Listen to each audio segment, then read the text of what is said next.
All right. What's up? How you feeling today? I'm blessed, man. Another day above the beautiful soil, as the some might say. No, definitely. For those of you tuning in for the first time, I am Maj, and I'm here today with Lee, and we're here just to talk. It's that simple. Spread the love in so many different ways. Yeah, but how do other A's love us? So the goal is for us to spread love through education, through inspiration, through just conversation, throwing ideas out there and trying to become better because of it. Indeed. So Indeed. don't judge us, don't hate us, Don't cancel us. Please don't just love, cancel us. just love us. Just love us, man. Because we here, we real, we authentic, and we transparent. So Are we love us. just coming off the 3 day break after Martin Luther King Day? So it was a day of service, Indeed. a day of really thinking, I guess, reflecting on your life as an opportunity to see where you are since the year started and kind of re-gauge where you're trying to go as the year continues to progress. One area I think most people tend to focus on this time is like health and exercise. Uh, How would you say Mhm. like your health and whatever your exercise goals or plans were, like how are they going currently? Oh man. Well, I tore my rotator cuff last year, this past football season. So my whole day consists of trying to strengthen my shoulder back to the same way it was. So exercise is like built into my daily routine. I mean, being an athlete and just caring about my health, exercise is important to me. Even I'll sit and play the game. There's a break in the game. I'll do sit-ups. I'll stretching all day long. It's essential, and not so much even for the physical rewards because I'm still fat. You know what I mean? More or less, the mental rewards, right? It keeps me. It, in a way, the rewards from the physical stuff help me shape my mental stuff, and it helped me be the person I am. It helped me treat people the way I treat them. So exercise is huge for me, man. And it wasn't always like that. In high school, I didn't work out ever. I mean, in college, you had to beg me to do it. But I finally grown into this butterfly of health is important, and I neglected it for a while, and it kind of bit me in my ass in terms of my career. But yeah. It's crazy because I think because of sports growing up, a lot of times the physical like workouts that were needed were always destination driven or result driven. I Hmm. was trying to win, and there was like a layer of pressure added on to that. But now, as an adult, I wish that I would have took advantage of the opportunity of like those just solely doing it for me, like the mental investment that I was getting. Because now, Yeah. from like the habits I've created to working out, there's so much clarity. So like there's clarity in Yeah. eating right. There's clarity in like going to sleep Hmm. at a decent time and getting rest. Like there's like, the idea that come when you're doing a hard workout or just it could be a run, it could be a bike, it could be these different things. They allow you to just see different things in motion. Like a lot of times you have better ideas when you're moving. So if you just sit at a table, you can't think of anything. But if you start walking, it's like, oh, like I see it this way, I see it this way. Like things start just coming to you. Right. So Right. from that aspect, I wish that that was something I took advantage of in my adolescent years, because maybe I would have had peace during those times of stress. Oh yeah, I mean like, um, But I don't think we could though. You know what I mean? Because it's kind of like the young bird learning how to fly. Like he could say, "Well, I wish I had to flap my wings a certain yeah, way and just flew right off the bat and avoided all that stress." But like it's that process that we talk about sometimes. And it's funny, it's little mini processes built in big processes, just kind of how like it's a little system in a bigger system, like the human body and earth and shit like that, as above, so below. It's crazy. I just thought of that. But fuck, what was I saying? you were saying we couldn't because we needed it, but at the same time, it's like We I don't know. we I, had I, to we had to go through that process. We had to go through those. We had to fight it and resist it in order to understand it later on. If we had to understand it right away, like it don't even exist for us to just receive it the way we receive it now. I feel like we You know didn't what I mean? receive it because it wasn't communicated well. If we had someone That's able part to, of it. That's if we part had of it. someone to truly communicate the way like we're communicating now, we would have received it better. A lot of things were just like both parties went on the timetable, or both parties were on a crunch. Whether you were the coach, the strength and conditioning coach, or you're us, you were essentially there's expectation to perform at a high level, and if you couldn't, next man up. Yeah. There wasn't necessarily a development and teaching piece unless you were already something that they had an investment in. Right.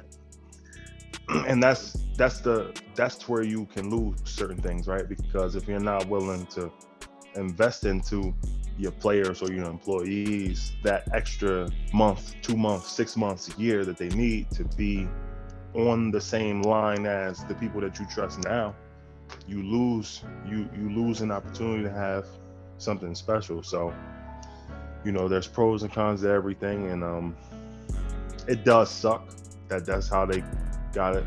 How many guys, how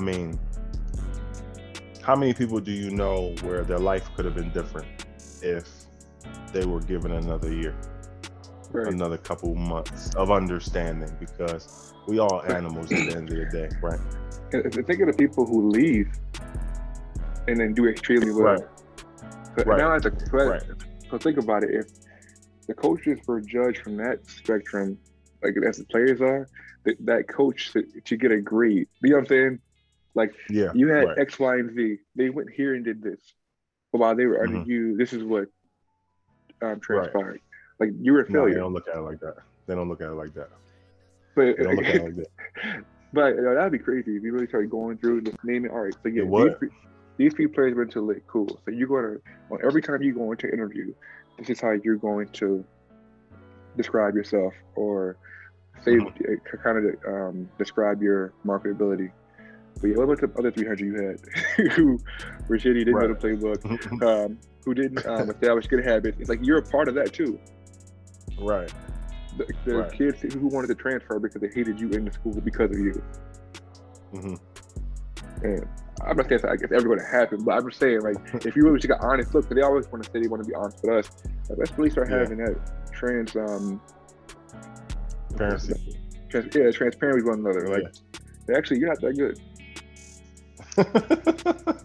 And then start having a conversation about how long you've been coaching. Okay, well, how long have you led a team? Like, I had a job. Right. Because if I don't get a starting job within a certain time frame, that's seen as a failure. And maybe we should question if you even should be doing this. You know what I mean? So you've been doing this 15 years. Should you be doing this? Because you can't get over that hump yet. That's a long time. And it's cool. It's cool not to be able to lead a team. It's not for everybody. You know what I'm saying? Everybody has different things that their skill set serves. So certain roles. Yeah. So yeah, let's explain why that's cool. And it's not cool to not start, but still have a valuable role on the team in terms of like mold and education culture. It's okay to be a follower as a coach. It's like say I got a Mercedes-Benz outside, right? It's got tires, it's got an engine, it's got a transmission, it's got all of this shit that makes the car the car. Now, can I drive the Benz without the motor? No, but I also can't drive it with only 2 tires. So is the motor more important than the tires, or do they both serve a role where they're not equally important in terms of maybe glamour or glitz or function or size or whatever, but they're both essential for the thing to work. And so that's why you should be cool with, like, if you have a role on a team, you're as important as anyone else. Because everyone's function together. Whether you don't play at all, you practice against the guys that do play. They get better because of you, even though if you never see any play time. You know what I mean? So everybody has a role. The custodian has a role, right? When we're in there after hours, we're sick of seeing the coaches all day long, and we just want a different face. And that different face is an encouraging face, like Sonny, somebody to keep you upbeat, somebody to make you feel good. I mean, shit like that matters. You know, the training staff, the equipment staff. Everybody has their function, and usually the people who the teams, the organizations who everybody's competing for a better function, and it's causing this type of friction, it's no success in the organization. When everyone says I'm cool with what I have or what I'm supposed to be, even if I'm not cool, I'm still going to give it 100%. You see those things be successful. New England, perfect example. New England, you know what I mean? LA, the Lakers, I mean, any successful organization, you name companies, I wish I could just rattle them off, but it's like if there's consistent success, there's a formula there, and it's usually accepting your role. It's essential to do in relationships, right? It's essential to do in partnerships where it's just four of us carrying two tables. It's like, if I'm not cool with carrying this side and I say, fuck it, I'll fuck the other guy. So, accepting your role in your situation is an important part of growth, honestly. That's how you grow into a bigger role. So, but that's the part right there in terms of like the car analogy and the coaching aspect. There is like physical limits on an engine. An engine could never be a tire. But like Right. an O-line coach could be an offensive coordinator and go into a head coach. Yeah. Lineman can go into a coach, can go into, you know what I'm saying? It can do different things Mhm. in terms of there are no set restrictions. Like you're not in prison when you go into that role. Now for this moment, this is your current role, but you have the opportunity to grow. So that's where time comes in. So thinking Right. about it over time, like we're judged on timelines usually. When you're someone who has never grown out of that role in this period of time, that's essentially like, there's so many assistant coaches in terms of like, I want to say the college rank, that we don't look at it as a failure yet. Mhm. And I wonder why that is. You know what I'm saying? Like, because in any other facet of the world, that like not the world, but any other market industry, you're in the same role and there's no growth. Like that's looked down upon. Yeah, it is. It is. So I wonder like, where But it's that. so. But see, I do understand where you're coming from, but there's so many other variables that go into why. Let's look at the Las Vegas Raiders situation, right? We could say, well, okay, John Gruden, he's this or he's that. We remove John Gruden, you still have these situations, these individual situations with players, right? And I don't really want to do that, but we know these situations, right? And that's a part of that formula as well, but he's no longer there. So it's like there's a duality between the players, the coach, the employees, the boss, the CEOs, the workers and stuff like that. So you can't. This is why I would avoid finding blame and just trying to interchange roles or interchange personnel so that you can get the thing rolling and you can give people the opportunity to move into a space where they can be successful. Because like you said, people go on and didn't do good things without you. Part of letting it work is allowing people that opportunity. But here's what I'll say about that. I think it ties in well. The issues with that situation was all character based. So Right. if I have character flaws and I bring you in, I'm not the best person of judgment in the first place.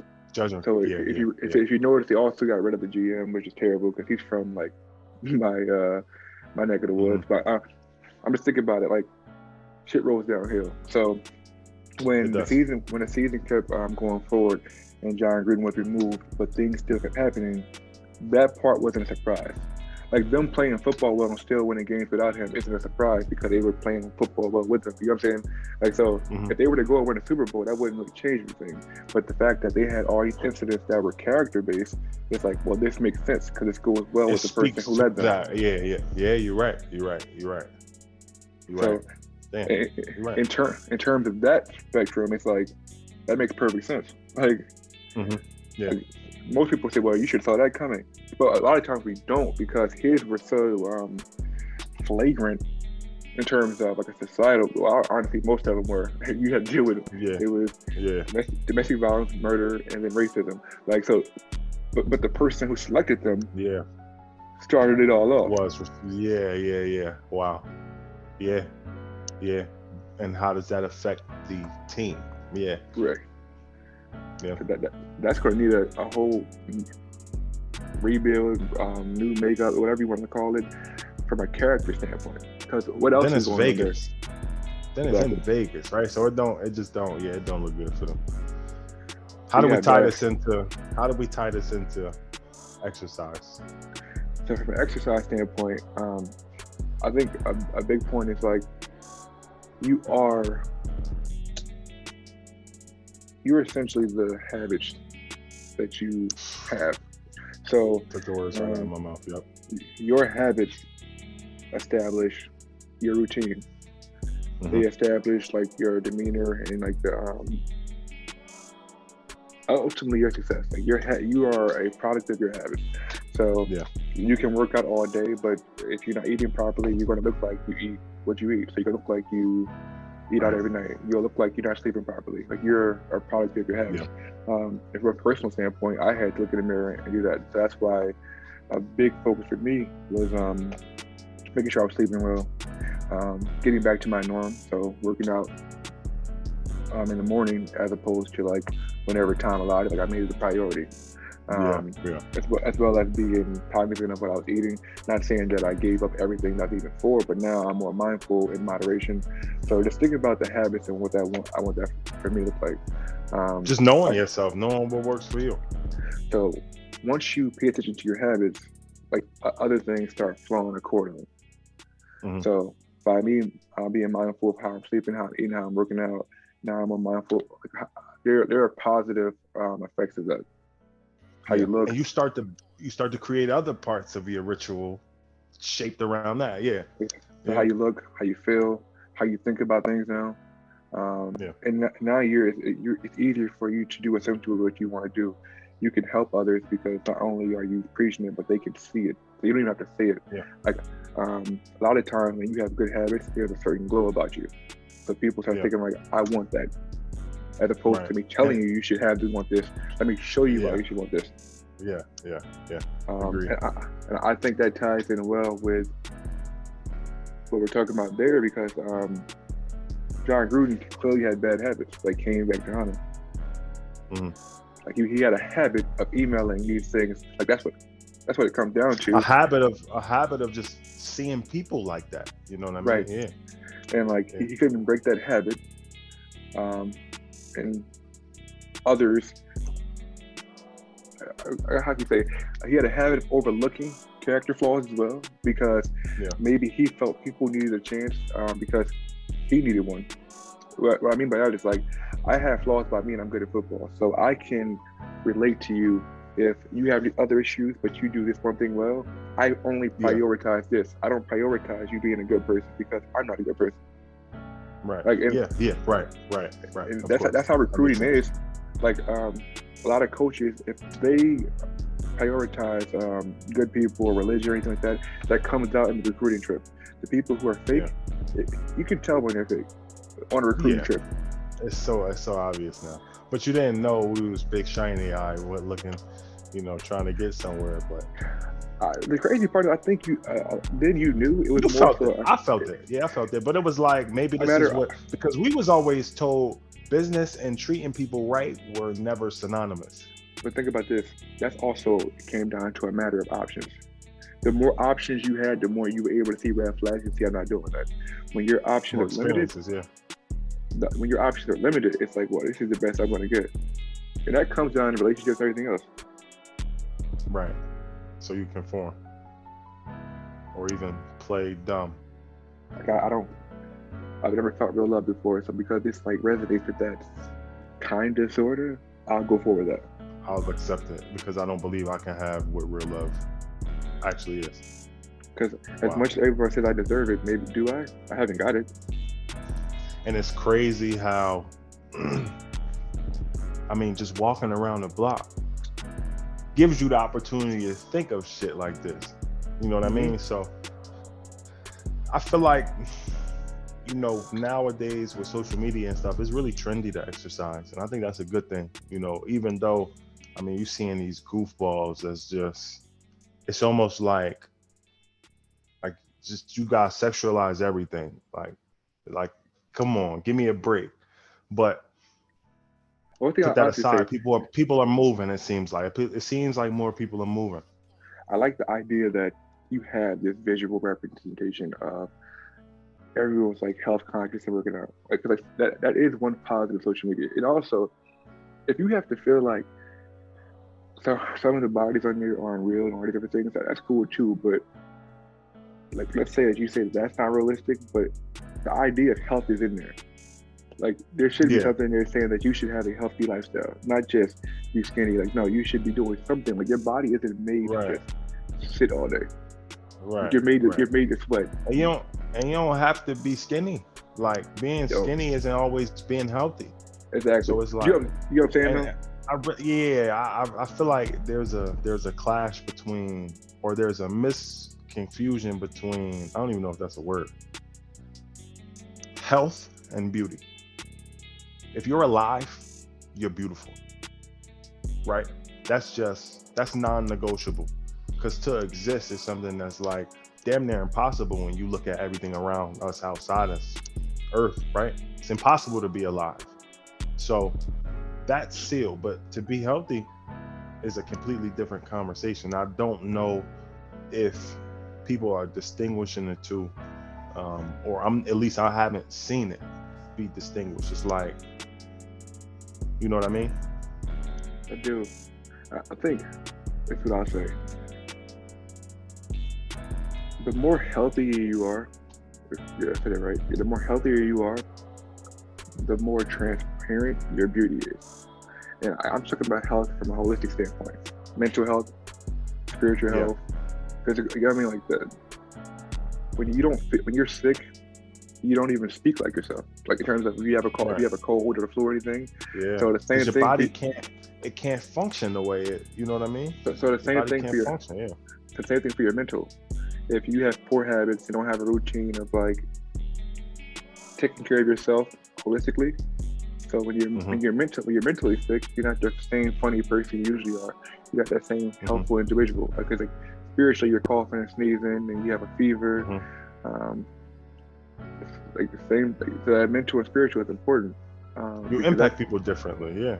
If Exactly. you're not feeling, if you down in the dumps, and people are relying on you sometimes for spirit. Maybe it's your co-workers. If you're not yourself, like that's where it becomes important when you can influence other people. This is when keeping yourself on track is important, because now you're impacting others. like Other people's lives are being shaped. Yeah. prime example, like I know you for being like a person who can dress, right? So if I'm used to, if I know for one thing, if I come in next day, I get to see you with a different outfit or something that's going to inspire me. As simple as that may sound, the day you don't come in with that, the day you don't come in with that, I think they must be sick. Like something's wrong with them. Something must be wrong. Yeah, yeah. And that's essentially like that's a part of the beauty. Perception is your reality. So that's a part of your perception or reception of others. You came in different than usual, and it wasn't technically a positive because there probably is something. Like you may be sick, you may be tired, whatever. So that's what I mean by your health does affect your perception of others' beauty of you. Right. Yeah. And also yourself. And then yeah. I'm sick today. Right, because how you see yourself is how you're gonna think other people see. Exactly. Right. I feel like shit. So therefore, I want to look like that today. Yeah, I want to. So, this is what people like. Oh, so I must gotta look like that. Well, if I can't just eat a couple grapes and run and look like that, then now I gotta do something else to look like that. Or, damn, this is the guy that the girls like. Oh, he looks like. Oh, I'm never gonna look like that. So let me go and do it. It's just, nah, man. We bouncing off the wall trying to appeal to people who we wouldn't really even appeal to. And it also comes down to you just not knowing yourself well. Right. Like it's a discovery. It's that, like we said, that process. You got to be scared. You got to have that fear. You got to have that uncertainty. You got to be able to force your way through that. And then that's the growth. And it's like, oh, I see. I think that's shedding. To tie it back to health, that's why it's important to know who your mother and father is. So you can look at their lineage and see the body type, genetics, their habits, kind of what it took for them to look like that, and for the ones who were not where you wanted them to be, understand why. Like, for example, you may have seen all these pictures of your mom when she was younger. She was in great shape. Now she's older. She has her belly, different things. It's like, well, what brought that? The habits she did over years, that's something you should probably avoid, or you're going to have those same issues. And the beauty, I won't cut you off. Nah, go ahead. Another beauty of life, though, is genetics. It just happens. their past habits passed on. So even if you know, because it's a lot of us that come from these backgrounds of poor habits, poor choices, bad decisions, and they are etched into what we are. But fight through that, fight through that fear, fight through that uncertainty, fight through the adversity of becoming and growing and learning and evolving, and you can create your own genes. You know what I mean? You could flip your whole story. If you in a situation where it's not going right, and you like, damn, I see this ain't right, and they ain't right, and they all fucked up from this, and they fucked up from that. Bad decisions, right? Not things that happen to them. Bad decisions. Like, you don't have to feel helpless. All you have to do is, I mean, go outside somewhere, take the bus to a different town, go on the internet, go on your phone. I mean, meet new people, go somewhere else, get an example of what good habits look like, and you can literally change your family story. You could change your genes, you could change your DNA. I really believe in that. And, you know, I love my lineage. I love everything about my family, right? But being honest, you got to change certain things. You got to evolve as time goes on. And I'm proud to be able to be in the mental space to understand that I'm in position and I'm capable to evolve, you know. And I think everybody got their own situation, but, you know, understand that is true, whether or not you believe it now or you feel it to be true right now. Just know in the back of your mind, this is something that is achievable, right? This is something that is, I don't know how to do it, but it can be done. And that should, you know, that's enough to push you, man. It should be. It's crazy because people always talk about like generational curses, and the generational curse is just bad habits. Like, it's things that you have control over. We think it's this. We think it's Gitas, but no, it's habits, right? It's habits, man. Yeah. That's powerful. Like, literally, just if you're feeling down, go. Have you been working out? Go walk. Have you been walking? Go walk. Try running. You don't gotta be a Olympian. You don't gotta be, you know what I mean? Just walk. Just walk. Do a couple squats, stretch. You know. Change the people you hang around. Like, true. You can still love people and not be around them every day. Sometimes that, like, the people you're around is what's bringing you down. Indeed. Decisions. Everything is a decision. That's all life is. Life is just a sum of decisions. Decisions we make is influenced by our habits. It's like everything's a duality. It's two sides to every story. It's two sides to every action. There's an up and a down. There's a night and a day. There's a bad and evil. I mean, good and bad. It's whatever. It's possible. You choose.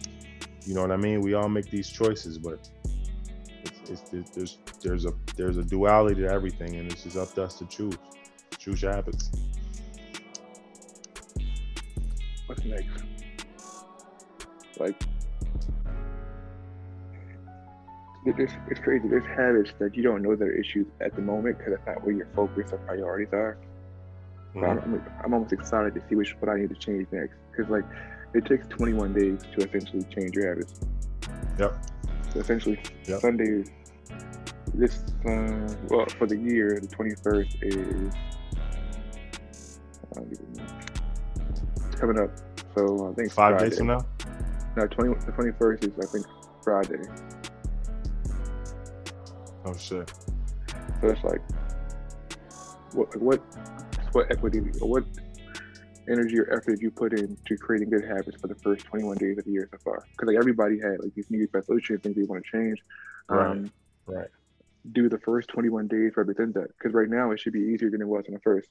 Because like if it takes 21 days to create the habit, that means technically at this point it should be ingrained in you to do that. It's almost muscle memory now. Right. Now it's the finishing touches of muscle memory. So it's like, this is a measuring stick for yourself if you're listening. Like, where are you now that you were trying to get to? Are you closer to it, or did you even start? Or, you know what I mean? Like, and you can't cap. That's the beauty of it.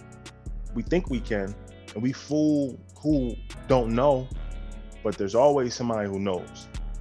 There's always somebody who knows. You know. You do.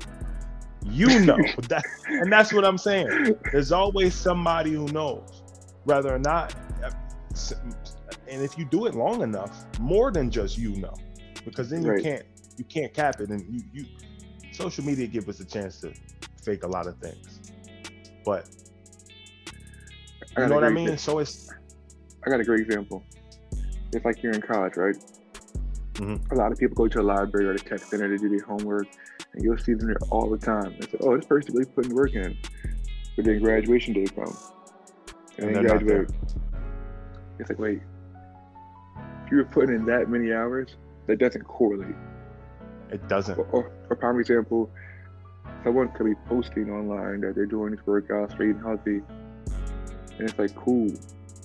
But 6 months ago, there's no physical change. It's like it doesn't. Those two things don't add up. That don't make sense.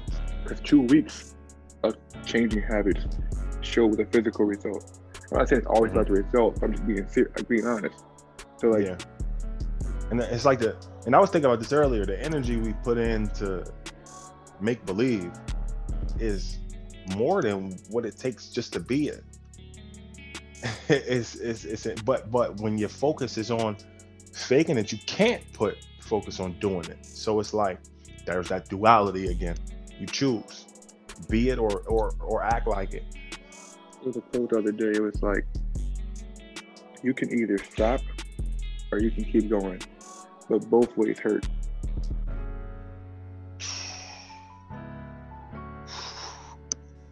Can you get any more honest than that? Like I said, you got to deal with it's two pains: the pains of regret, or the pain of discipline. You got to go through one of them, though. Yeah, it makes so much sense. But what do I know? What the hell do I know? I need some new music though, Lee. Let me know. New music. Let's see. What have I been listening to? I like the Gunna thing. I've been going back through some older music back from 2016, some John Bellion. The Human Condition album I was listening to, a little Glory Sound prep. What else have I been playing? Johnny Cinco is on at all times. That's this. King Von, some FBG Duck. Okay. The Pushing P thing from Gunna was I thought was a little spin from Power That P from Rocco from 2011. So I went back through Rocco. Lil Durk. Yeah, man, I'm recycling some old stuff right now because I'm in the process of creating some new music. As you know, we have these conversations all the time. So it's I don't know. I like listening to older things when I'm doing that. I don't know why. Same. I like revisiting melodies. Yeah, old feelings for the most part. Yeah. Also going back and like catching up on words I didn't hear before. They're thinking of different concepts. Like one concept I've been thinking of is the idea of understanding why we want to help other people and trying to figure out what's missing from us. Like usually you either help because you have to give or there's something missing from you. So like you're trying to overcome. Filling others what's missing from you, yeah. So thinking about that is like the impact and effects that it can have on you as well as your life when you're helping people who don't want to be helped or don't even need it. Yeah, what's his name? Jordan B Peterson. He's a clinical psychologist out of Toronto. I listen to a lot of his stuff, and he says one of the worst things, like if you're talking and someone's not listening, stop talking to them. One of the worst things you can do is to talk to someone that's not listening, because you're devaluing your point, right? So move on. Everybody don't want help, right? And trying to help someone that doesn't want to help or doesn't even see it as help is not going to give them as much it will take from you. And then that takes from your ability to help others. So talk to people who are listening. Give to those who want. Help those who are seeking assistance. You know what I mean? A lot of times when you're helping people who don't want to be helped or a situation that's going to be helped is based off assumptions, a wrong assumption by you. And like those, Or sometimes you see potential in that person because you were that person at one point, right? And somebody trying to talk to me was fucking. They was speaking to a brick wall too. So it was like I could see. I could be patient with people. I won't change the way I feel about you because you're not ready to be helped yet. That's what I've been able to do from my experience. that's actually a great example. So that resonate, putting that back into the idea of coaching. You're a coach. You have a player who they're okay with their situation, and you're trying to change an individual who doesn't want to be changed. More so because the gratification you can get from it. You can be seen as a good coach who changed the individual, or you can get the accolades, you can get the money and go different places. But that particular person, so prime example, right? Let's say someone goes to missing. And then Missing? like missing, like people think they're dead or like abducted. Oh shit, okay. But then you figure out that like, you just walking in some random town. Let's say you go on vacation to Texas. The person's from New York, and you see them. Like you see them walk by. It's just like, yo, that's the missing person. Right.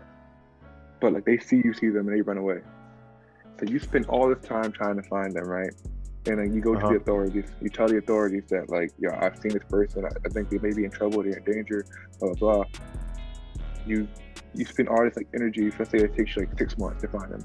Throughout that time, people are questioning you. They're thinking you're crazy. They're saying like, let's say that the person was actually successful in putting different things out there to make you think they were dead. It's like a dead bloody sweater in the park or something, and like they're announced dead. But you're still going back with the idea that you saw that person and you didn't see them. You finally have a conversation with them. Like you don't lost like your friends, your family, your partner, and because something inside of you was missing because you were trying to find this person, right? You finally find this person, and they say, yeah, like I just wanted to start fresh. I'm not going back. What do you say then? Like you still feel good because you found the person. That's what you wanted to do, but now you feel like you wasted all that time, and then you regret the whole shit, and then you're depressed. And then you start thinking about all the bad shit that happened when you put energy into something that didn't require your energy because no one asked you to do that. Right. So like, overextending yourself. So it brings the idea that when you say you were trying to help somebody and you explain all this, and they say to you, "I didn't ask you to." Like, essentially, they got a point. You say they're ungrateful and how that's hurtful and heartbreaking. It's just like, no, but they didn't ask you to. True. You gotta be smart with you gotta be smart with how you divvy up the energy and energy. Yeah. I think about that in terms of like, if you applied that thought process to a lot of things, it's like, yo, like nobody's wrong because it makes a lot of sense. You would have so much more to give to the shit that actually is good for you. Exactly. Now you're healthier because like you're able to prioritize. It's easier to start with yourself. You know what you need help on, so you can start off with helping yourself, but also then venture out to people who ask you for help. Then through your life, because they're gonna see where you're sufficient at, yeah. And then through life, you'll be able to communicate that through your actions. And now it's easier for you to help other people who don't want the help because they see it within your life. Right. That's all based off habits. It's all based off habits. All based off habits. We creatures of adaptation. We will adapt to the habits we create.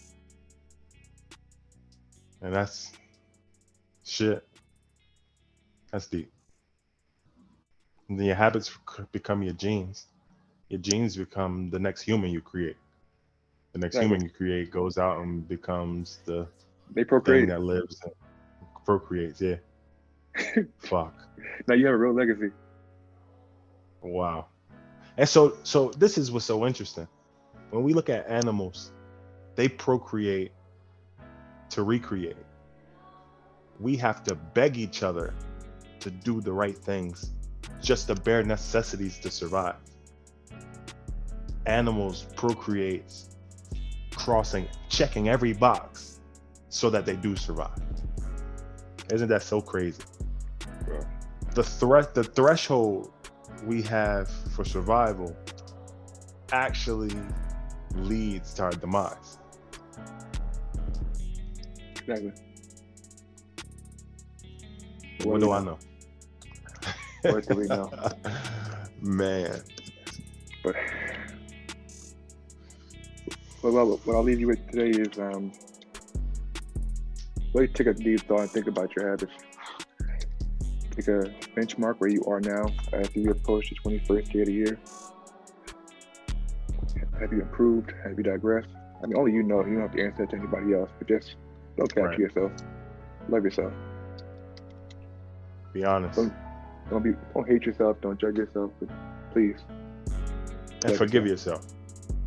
But sometimes we have bad habits, so don't get stuck in believing that you aren't capable of creating good ones. So muscle up.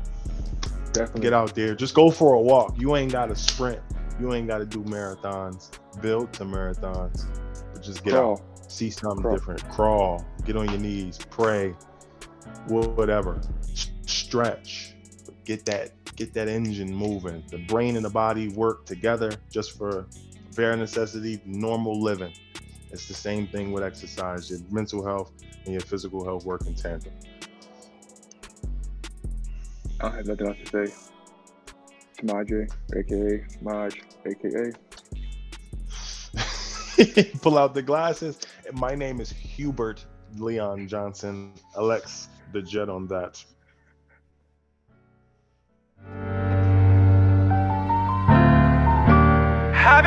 I've been feeling so alone. Wake up in the morning, get on my knees and pray, cause my pressure's getting thin. Tired of doing everybody right, just for them to screw me over in the head.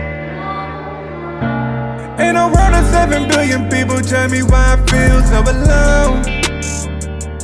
People say they love me, but they always seem to hurt me. Now my heart is so cold. Always reminiscing on my niggas that are gone. All the opportunities that I had and that I've blown. Every time I look, I've got my back against the wall. At least it shows me that I've grown.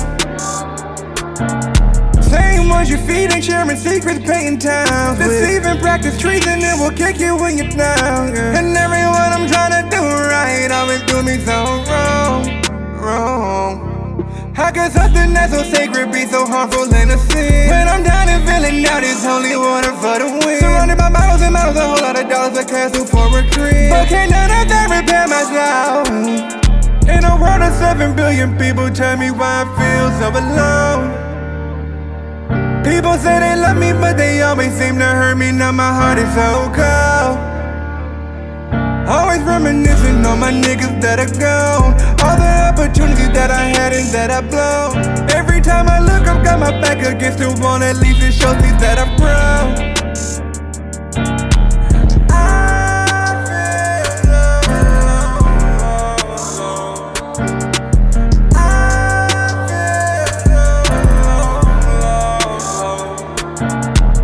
Different niggas come up missing as soon as they acting different. Got it all on my own and I never tripping cause I ain't never asked for shit. I grabbed a new foreign, I crashed the whip. Probably still going 120, still on my savage shit. You know I got see dollars, I'm on my maverick shit. Picture me taking a loss, I can't imagine it. Every day I wake up, still know I got flaws, but I'm still passionate. To my bro, I know he broke the law, but I'm still mad at free my dog, cause we got bags to get. In a world of 7 billion people, tell me why I feel so alone. People say they love me, but they always seem to hurt me. Now my heart is so cold. Always reminiscing on my niggas that are gone. All the opportunities that I had and that I've blown. Every time I look, I've got my back against the wall. At least it shows me that I've grown. I just feel alone. I just feel alone. I just feel alone. Feel alone.